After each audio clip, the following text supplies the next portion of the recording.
Saudaraku, banyak orang yang tidak faham bahwasanya memberi makan dan minum itu dalam Islam adalah salah satu cara untuk mendapatkan amal jariyah. Jadi banyak orang memikirkan amal jariyah itu hanya membangun bangunan, hanya membagikan Al-Quran sehingga dihafal. Intinya fisikal, bentuk materi saja atau material ya. Lebih ke masjid, lebih ke bangunan, lebih ke jalan, lebih ke sumur gitu kan. Padahal sebenarnya ada hal-hal lain yang bisa menjadi penyebab amal jariyah, di antaranya makanan dan minuman. Jadi hadis Nabi SAW yang sahih riwayat Imam Ahmad, ini rahasianya di hadis ini. Kata Nabi SAW, ma wudi'a ta'amun illa wada'allahu fihi barakah. Tidak ada makanan atau minuman yang dihidangkan untuk orang lain kecuali Allah, atau dihidangkan buat diri sendiri juga masuk sebenarnya, kecuali Allah jadikan bagian dari makanan dan minuman itu berkah. Maksudnya berkah apa? Kata para ulama, dia akan berada di tubuh orang yang mengkonsumsinya selama dia masih hidup. Jadi begini, orang tua kita semua, Bapak Ibu sekalian, orang tua kita, seperti saya, orang tua saya misalnya, pada saat saya ceramah di masjid ini, saya mendapatkan pahala karena menyampaikan agama Allah, insya Allah, bila diikuti dengan keikhlasan. Semoga Allah ikhlaskan niat kita.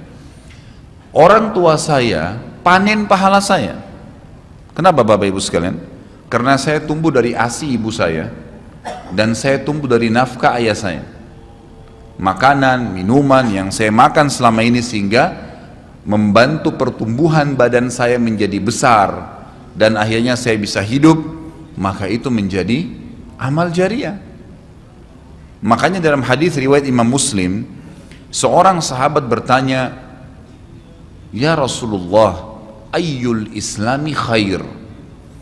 Perbuatan apa dalam Islam yang khair? Khair ini yang baik sekali, pahalanya besar sekali, selain yang wajib, yang sunnah-sunnah aja nih. Nabi SAW tidak mengatakan perbanyaklah sholat sunnah. Kenapa? Sholat sunnah secara individual, puasa sunnah, zikir, ngaji, bukan. Karena orang ini mengatakan khair artinya yang banyak sekali pahalanya, banyak sekali manfaatnya dan ringan, sunnah. Berarti orang lain bisa merasakan. Apa jawaban Nabi SAW? Tut'imut ta'am wa tusallimu ala man ta'rif wa man lam ta'rif. Engkau memberikan makan dan minum kepada orang yang kau kenal atau kau tidak kenal. Memberi makan umumnya. Dan engkau menyebarkan salam kepada orang muslim yang kau kenal atau kau tidak kenal. Tapi saksi bahasan kita potongan awal hadis ini, di mana Nabi SAW menjadikan amal yang paling baik, besar pahalanya dalam Islam ternyata memberi makan dan minum orang lain. Kok bisa? Bukankah dalam secara akal kita, kalau kita makan dan minum kan habis gitu kan? Ternyata yang dibuang oleh tubuh itu yang tidak dibutuhkan saja. Yang jadi mohon maaf air seni kita, air kencing dan buang air besar, jadi tinja itu yang tidak dibutuhkan oleh tubuh, tapi yang dibutuhkan diambil, diserap, gitu kan? Dia akan menjadi bagian daripada otot-otot, urat-urat yang memang membutuhkan pembaharuan, atau bahkan menjadi bagian daripada darah di tubuh kita dan seterusnya. Tubuh kita terdiri dari 75% air. Dan Allah SWT mengatakan dalam Al-Quran, a'udzubillahi minasyaitonirrajim, waja'alna minal ma'i kulli syai' hayy. Kami jadikan dengan air itu segala sesuatu bisa hidup. Dan memang seperti itu. Manusia bisa hidup dalam sebulan tidak makan, tapi manusia nggak bisa hidup kalau sebulan nggak minum. Bukan sebulan, seminggu nggak minum. Makanya para sahabat, beberapa riwayat menyebutkan seperti Abi Dzar radhiyallahu anhu, beliau mengatakan waktu beliau datang ke Mekah untuk mencari tahu berita tentang Nabi SAW, saking khawatirnya kalau beliau mengaku mau cari Nabi, karena semua orang yang datang dari luar Mekah mencari Nabi Muhammad SAW waktu zaman di Mekah itu digebukin atau dipukul. Dia dari suku Kifar, dia khawatir. Maka dia bilang, karena khawatir saya ditahu orang asing, saya juga kalau beli nanti retorika bahasa saya berbeda, maka saya minum air Zam-Zam.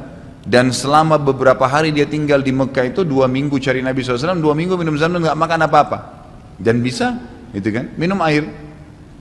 Beberapa sahabat juga dalam riwayat Bukhari menjelaskan, mereka pernah tinggal di Mekah selama sebulan tidak minum kecuali air Zamzam. Bisa hidup. Apalagi memang Zamzam punya kelebihan. Ya. Zamzam itu kata Nabi SAW adalah makanan dan minuman yang menyehatkan dan mengenyangkan. Tapi intinya air, gitu kan, intinya air. Fungsi air banyak sekali, kan gitu. Tadi kalau kita masuk makanan dan minuman dulu, memberikan makan dan minum dalam Islam ini sangat besar pahalanya, sebagaimana saya jelaskan dan termasuk amal jariah. Di dalam Islam ada beberapa kegiatan yang kita disuruh untuk memberikan makan dan minum orang, seperti misalnya membuka puasakan orang lain dengan minum dan makan, dan dijanjikan pahala yang besar. Man fattara sha'iman kana lahu mithlu ajri sha'imin min ghairi an yanqus min ajri sha'imin syai'a. Siapa yang membuka puasakan orang lain, maka dia akan dapat pahala orang itu tanpa dikurangi sedikit pun dari pahala orang yang buka puasa tadi. Dan Umar bin Khattab radhiyallahu anhu pernah memanen pahalanya satu kota Madinah di zaman khilafah beliau dengan air. Jadi zaman khilafah beliau di akhir hidupnya, atau maaf, di akhir khilafahnya beliau sempat di akhir Ramadan juga, bukan di akhir khilafah, mohon maaf, di akhir Ramadan, dia salah satu tahun khilafahnya beliau sempat ingin membuka puasakan orang, sudah mau habis Ramadan, ingin dapat pahala. Waktu itu beliau jadi khalifah, jadi raja, diiklankanlah di Madinah. Ya, dia bilang pada pembantunya, gulamnya, tolong iklankan kalau saya akan buka puasakan orang, ingin cari pahala. Orang semua diiklanin, Amir Mu'minin bin Khattab mengundang buka puasa. Orang-orang pada berbondong-bondong datang. Yang undang siapa? Raja. Yang orang bayangkan ini akan ada kambing bakar, yang akan ada ini, akan ada itu, macam-macam. Raja yang undang, gitu kan. Ternyata Bapak Ibu sekalian, waktu sudah ngumpul semua jemaahnya, masyarakat depan rumah Umar menyuruh membagikan gelas-gelas yang zaman itu memang terbuat dari tanah liat. Kemudian dibagikan satu-satu dan disuruh antri di sumur, gitu kan. Karena memang mereka minumnya di sumur waktu itu, tidak ada sumber air yang lain, gitu kan. Mereka antri di sumur, lalu mereka ambil isi air masing-masing di sumur itu, antri kemudian sambil duduk. Setiap kali seseorang di antara mereka dituangkan air di gelasnya, mereka berkata, mungkin sebentar keluar kurmahnya, makanannya dan seterusnya. Begitu terdengar azan, kata Umar kepada pembantunya, sampaikan kepada seluruh muslimin, silakan berbuka puasa dengan air yang ada di tangan mereka. Maka dia pun mengatakan, silakan buka puasa, dan selesai segelas air ini, maka selesai buka puasanya Amir Mu'minin, gitu. Orang akhirnya bubar, tapi pada saat itu orang faham Umar bin Khattab ingin mencari pahala orang, gitu kan, ingin mencari pahala saja. Dan ini sudah saya tekankan, kalau menjelang Ramadan, Anda juga bisa ikuti pengajian saya di YouTube, ada judulnya Dahsyatnya Ramadan.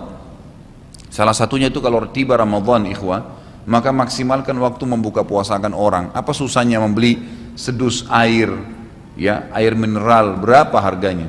20.000, 30.000, 20.000 rupiah kalau nggak salah ya. Air mineral gelas, isinya berapa? 40 sekian. Baik, kalau kita bagiin di masjid, satu orang minum satu gelas, kita dapat 48 pahala orang buka puasa. Nah, itu luar biasa, hanya dengan 20.000 rupiah. Tapi anehnya banyak orang tidak mau amalkan, padahal itu termasuk selain amal jariah, dapat juga pahala buka puasakan orang lain. Nabi SAW dan juga merupakan ciri para nabi-nabi, mereka itu paling senang mengikram tamunya, dan beliau menjadikan sebagai sebuah prinsip dasar dari iman kepada Allah dan hari akhir, sebagaimana beliau bersabda dalam hadis Bukhari Muslim, man kana yu'minu billahi wal yawmil akhir falyukrim daifahu. Siapa yang beriman, mengaku beriman kepada Allah dan hari akhir, maka dia harus mengikram itu, melayanin, memberikan makan dan minum, ya, mengucapkan tutur kata yang baik bagi tamunya. Intinya memberikan makan dan minum dalam Islam ditekankan sekali,